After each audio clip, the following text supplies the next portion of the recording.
Hi student, in this lecture I will tell you that how you can create a zero matrix in Matlab. In Matlab it is very easy to create a zero matrix. Here are just a simple command, like I am going to create a matrix H. So I will write H is equal to zeros.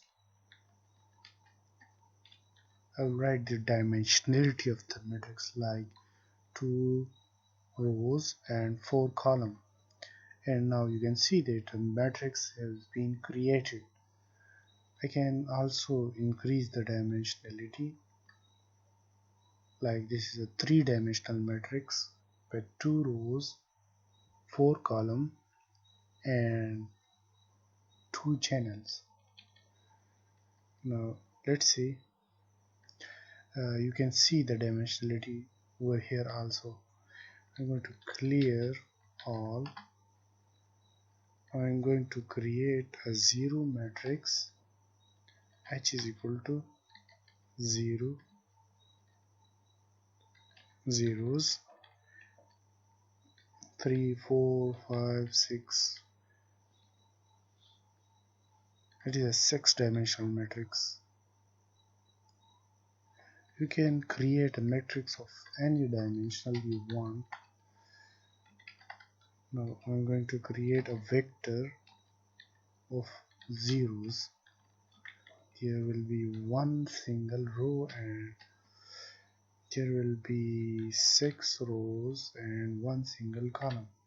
So this is a vector, a column. Now I will show you that how you can create a diagonal matrix. Suppose I have some diagonal values. D equals to 5 4 5 6 7 8 4. So these are the values that I want to be on the diagonal of a matrix. So what I will do is I will create a matrix that is diagonal. So I will write diag and then I will type D over here. So you can see that this is a diagonal matrix with those elements 5 6 7 8 and 4 8 the diagonal of this matrix.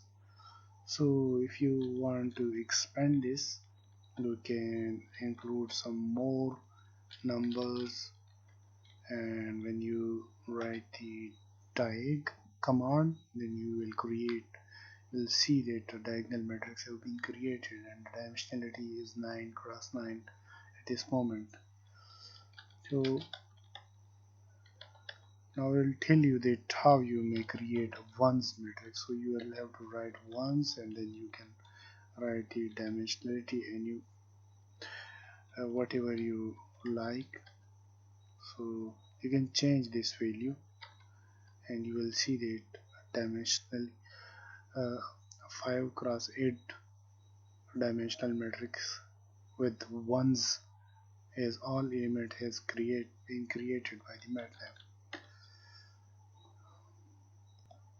Thank you so much. Within the next lecture I will tell you some more basic things that are needed in order to be expert in Matlab. Thank you so much.